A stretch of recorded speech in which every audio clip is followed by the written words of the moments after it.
Essa é a série Sniper dos concursos do canal Concursos Descomplicados, em que são analisados os assuntos e artigos com maior incidência nas bancas mais importantes do Brasil em concursos públicos. Fala, turma! Sejam muito bem-vindos a mais um Raio-X Cirúrgico. Hoje, a nossa missão é focar num dos pilares absolutos de qualquer prova. A gente vai dissecar aqueles pontos que, de verdade, separam quem é aprovado de quem fica só na concorrência. Mas antes da gente avançar, um recado super rápido. Usem a seção de comentários aqui embaixo para interagir, tá? Encarem esse espaço como um verdadeiro fórum de estudos ao vivo. Troquem ideias, respondam às dúvidas da galera, compartilhem aqueles mnemônicos que salvam vidas na hora do sufoco. Esse aprendizado colaborativo é, sem dúvida, uma das ferramentas mais poderosas nessa jornada rumo à aprovação. E por que focar logo de cara na Constituição hoje? Bom, é aquilo que eu sempre destaco nas nossas revisões estratégicas. Vale frisar que o artigo 37 da Constituição Federal é de suma importância tanto para o direito constitucional quanto o direito administrativo. Dominar esse texto não é um luxo, tá? É um pré-requisito absoluto para quem quer conquistar a tão sonhada vaga no serviço público. Certo, vamos mergulhar nisso. O nosso roteiro hoje é bem direto ao ponto. A gente começa pelo alvo principal, o artigo 37, e faz aquele raio-x das bancas. Depois, passamos pelos princípios e regras de acesso, regras de remuneração, o temido acúmulo de cargos e a aposentadoria. E fechamos com improbidade e responsabilidade civil. Bora lá? Entrando no nosso primeiro bloco, o alvo e o raio-x das bancas. Afinal, tão importante quanto saber o que estudar é entender a frequência com que o inimigo ataca nas provas, não é mesmo? 87. Pois é, guardem bem esse número mágico. O artigo 37 apareceu exatas 87 vezes em questões de prova só entre 2015 e abril de 2026, analisando as principais bancas. Gente, isso comprova que é um tópico de altíssimo rendimento. Ignorar a leitura atenta dele é, literalmente, deixar pontos preciosos na mesa no dia da prova. Não dá para vacilar.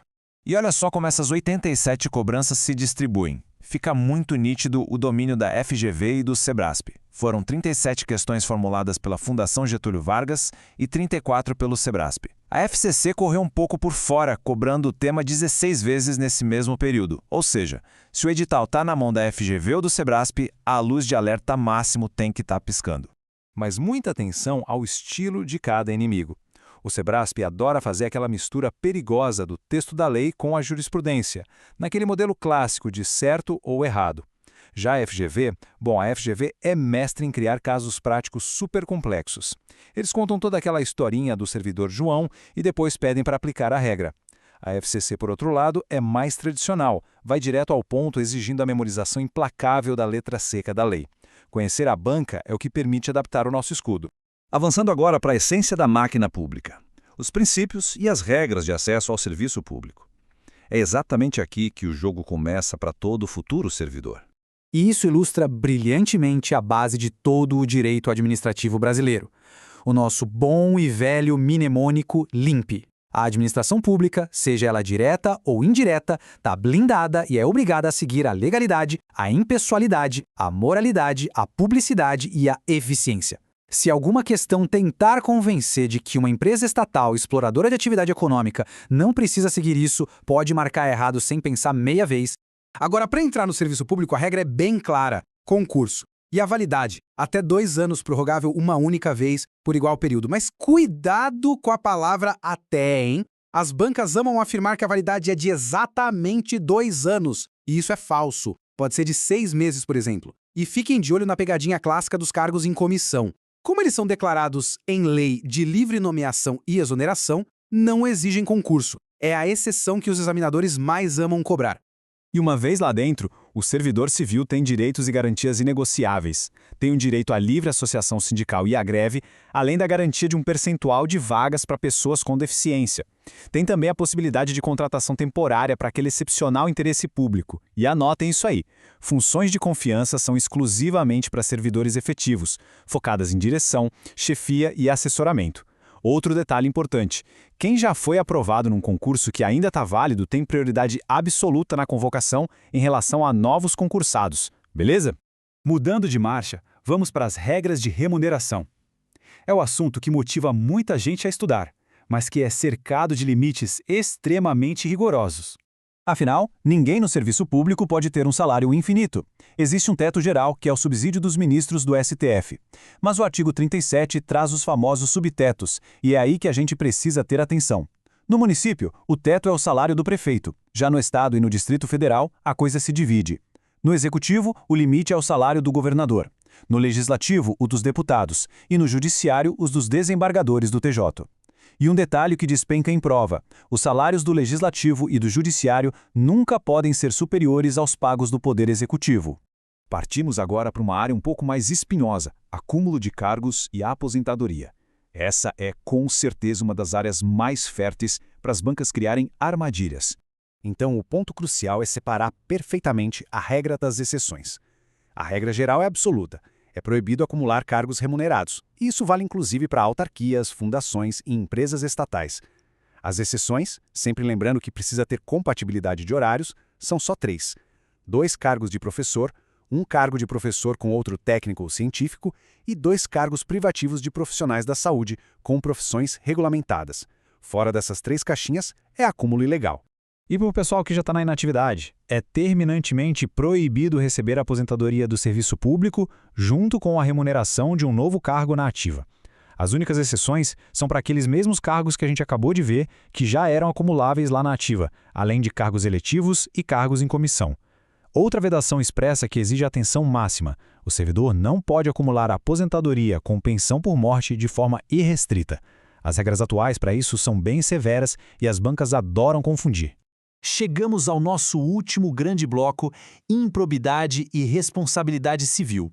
O que será que acontece quando as coisas dão errado e o Estado, ou o próprio servidor, acaba causando algum dano? Imaginem essa situação e pensem rápido com a gente.